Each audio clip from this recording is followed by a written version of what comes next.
Hello everyone. Today we will learn the fifth lecture of highway engineering, that is road pavement. Here we will learn about the type of pavement and its different layer. What are the function of the different layer? That is the road foundation. What are the different part of the road foundation and their functions and their purpose in giving that layer. So generally we know two types of road. These are flexible pavement and another one is rigid pavement. Here is one foundation base, that is for flexible pavement, and here is the difference between flexible pavement and rigid pavement. As you can see here that in the diagram, that is in flexible pavement one layer, as in flexible pavement one layer is more than rigid pavement. Why one layer is more? Why in rigid pavement a layer is absent? Why other two layers are same? These things we will learn in this topic. So coming to the syllabus, in this topic we will cover the different type of road pavement, that is flexible pavement and rigid pavement, their merit and demerits, then their typical cross section and their difference. Then we will learn about the soil stabilization, that is mechanical stabilization, lime stabilization, cement stabilization, fly ash stabilization, then base course and surfacing and rigid pavement construction. Okay, basically I will cover in this topic this 4.1, 4.3 and 4.4. Okay, coming to pavement or road is the substance over which road is the substance or surface over which vehicles and pedestrians runs. So type of road pavement are flexible pavement and rigid pavement. Flexible means, what does means flexible? Flexible means the road which is carry the load and deform, then after removal of load the deformation is not permanent and it can come back to its original position. So the flexible, if flexible material or flexible binder is used in the construction of the dirt road, then this type of road is called flexible pavement, like bitumen, moram, earth. These are the different type of road material which are used on the roads to construct the road. These road are known as flexible pavement, like WBM road, WMM road, bitumen concrete road. So here we will discuss about flexible pavement. These are the different layer of flexible pavement, that is surface course, base course, sub base course and subgrade. As we have already discussed, that subgrade is the native soil which is naturally present on the earth surface. So flexible pavement can be defined as the one consists of mixture of asphaltic or bituminous material and aggregate placed on the bed of compacted granular material of appropriate quality in layer over the subgrade. Then WBM and WMM are the road which are also stabilized soil road with or without asphaltic topping, are also known as flexible pavement. So for flexible pavement there can be a grading in quality of material used. The material is with high degree of strength used near the surface. Why high degree of strength near the surface? Because the wearing and tearing, the rubbing, all things are actually happening near the surface. Therefore the strength of subgrade is primarily influenced the thickness of flexible pavement. As different layer in the flexible pavement, the load is transferred from surface to subbase, surface to base, base to subbase, base to subgrade.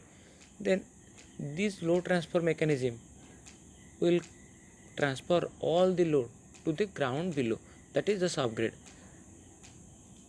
If subgrade is not suitable or subgrade is not proper, then the road cannot be sustain heavy vehicle load. Okay, therefore we need a stronger subgrade for, or a stabilized subgrade for flexible pavement. as no load is carried by any of its layer. The layer are given only to transfer them to the subgrade. Then rigid pavement. As here we can see a concrete base, then base course, then subgrade. Means this layer is subbase layer is ignored. If necessary, we may provide subgrade. Why? Because concrete is a rigid material. This rigid material carry all the load, so that the load is carried all in the concrete itself only. Therefore, we need a high grade of concrete. So, what is a rigid pavement? Why it is called rigid pavement? A rigid pavement is constructed from the cement concrete or reinforced concrete slab. Grouted concrete road are in the category of semi-rigid pavement. The design of rigid pavement is based on the providing a structural cement concrete slab of sufficient strength to resist the load from traffic. The rigid pavement has high rigidity and high modulus of elasticity to distribute the load over relatively wide area of soil. Here is the important point. The rigid pavement has rigidity and high modulus of elasticity. Why high modulus of elasticity? High modulus of elasticity has high flexural strength and less permeable to deformation. Therefore, we need a high modulus of elasticity for concrete. As we know, with higher modulus of elasticity, we need a higher grade of concrete, and higher grade of concrete having higher flexural strength. Then coming to difference between rigid pavement and flexible pavement. These are the different course layer, that is surface course, subsurface course, base course, concrete slab, sub-base course, formation level, that is subgrade. Here we will discuss the difference. Flexible pavement consists of different series of layer, whereas rigid pavement consists of only one layer over which concrete is placed. And the flexible pavement, strength of flexible pavement depends on the quality of material as well as number of layer. But rigid pavement depends on the flexural strength or rigidity of the concrete or relative modulus of elasticity of the concrete. In flexible pavement, the deflections are reflected on the surface. If in any deflection or any deformation occur in the subgrade, but due to slab action, any failure in the bottom layer will not shown in the top layer. Then its stability depends upon the aggregate interlock. Whose stability?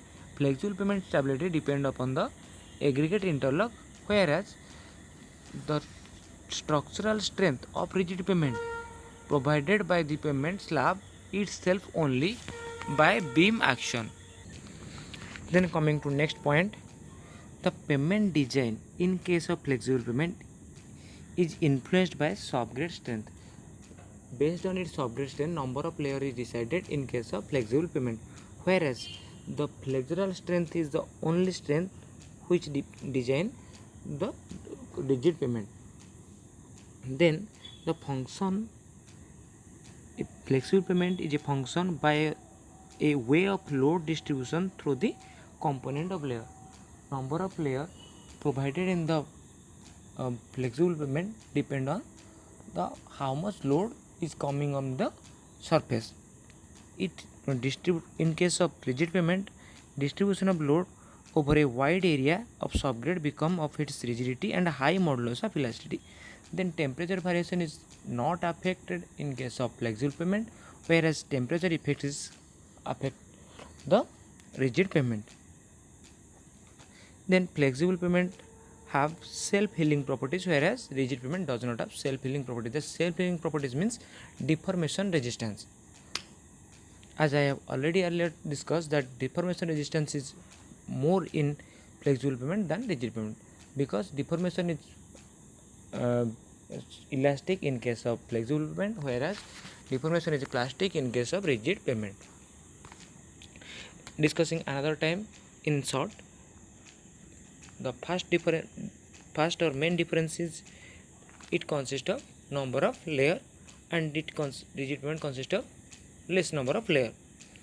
Then the number of layer or series of layer is depends on the quality of material and soft grade strength, whereas the rigid pavement, in case of rigid pavement, the number of layer depends on the quality of concrete only. Then reflection of deformation or reflection of any deformation in the subgrade will not show in case of rigid pavement on the top, but in case of flexible pavement, reflection on the uh, ground level or in subgrade, that will show in top surface. Its durability or stability depends on the number of layer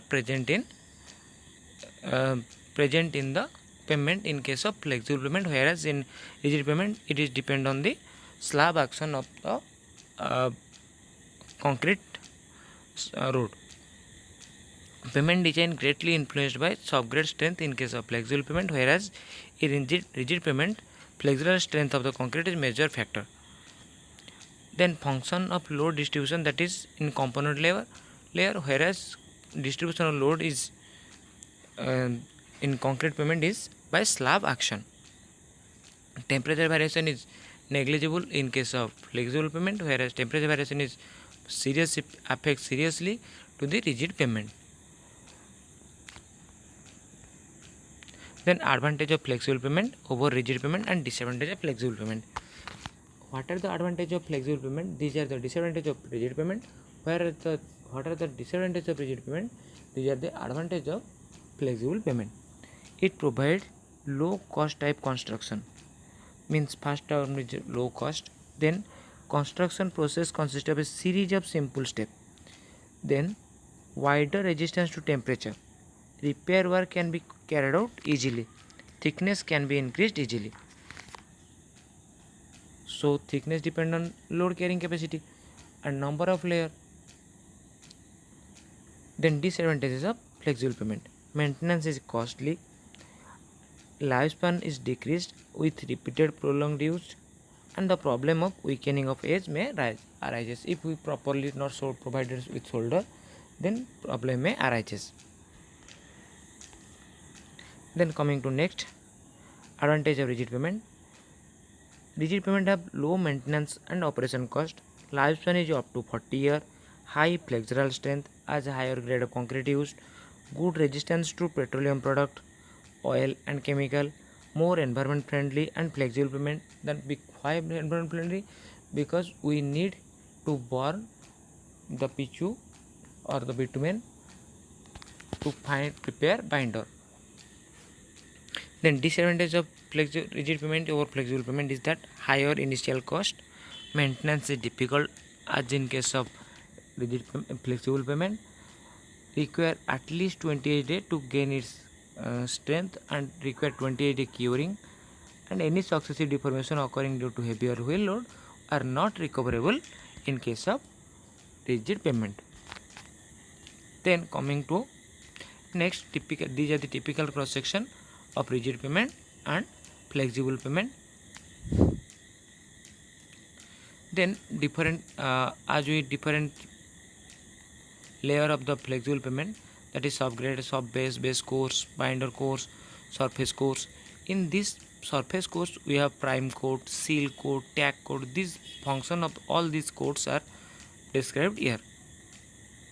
Surface course is the topmost layer of the flexible pavement and generally the layer of the best quality, and as it is withstand maximum stresses as earlier discussed in aggregate testing.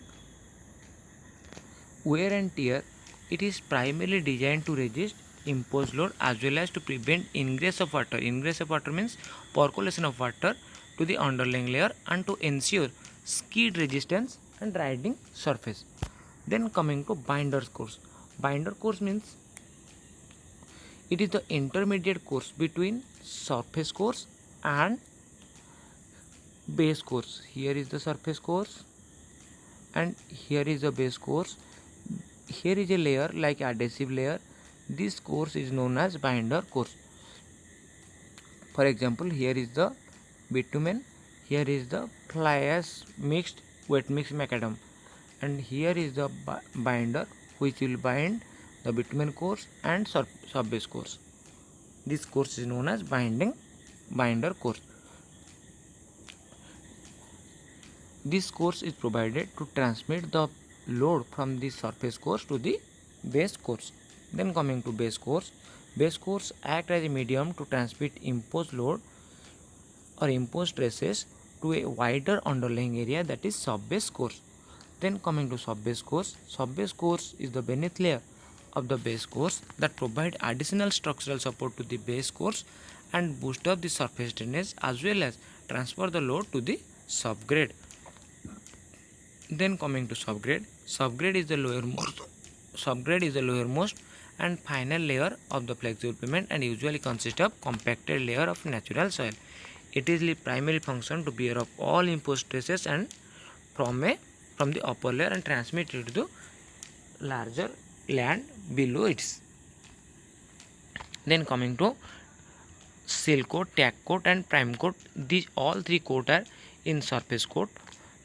Seal coat is the thin surface treatment used to waterproof of the surface and provides skid resistance. Then tack coat is very light application of asphalt, usually asphalt emulsion diluted with water. It provides proper bonding between two layers, that is binder course and base course, and must be thin and uniformly covered entire the surface and set very fastly. Then prime coat, this is the first coat over which tack coat and seal coat is applied. Prime coat is an application of low viscous cutback bitumen to an adsorbent surface like granular base on which binder layer is placed.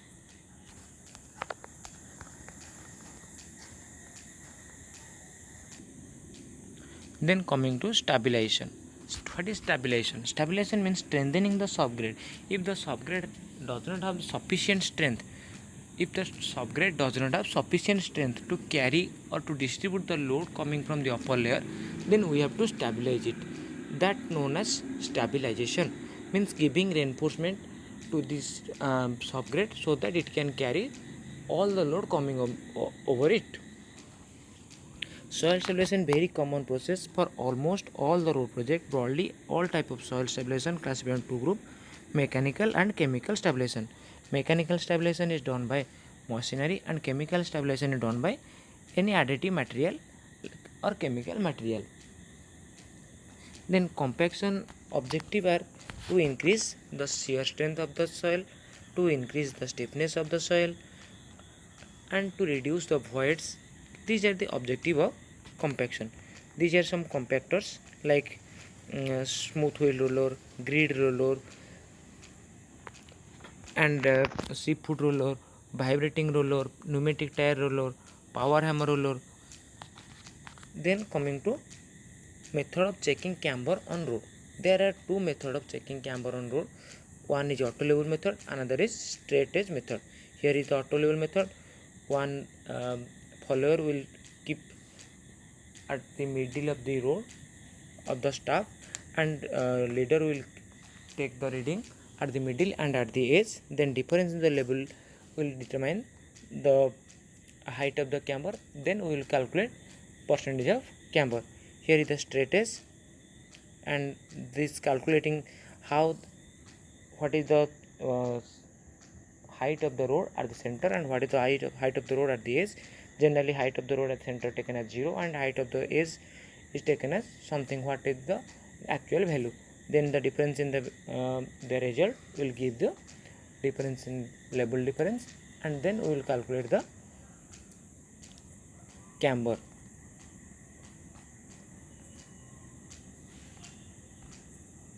Then in next lecture we will study the soil stabilization and its soil chemical stabilization. Thank you for this.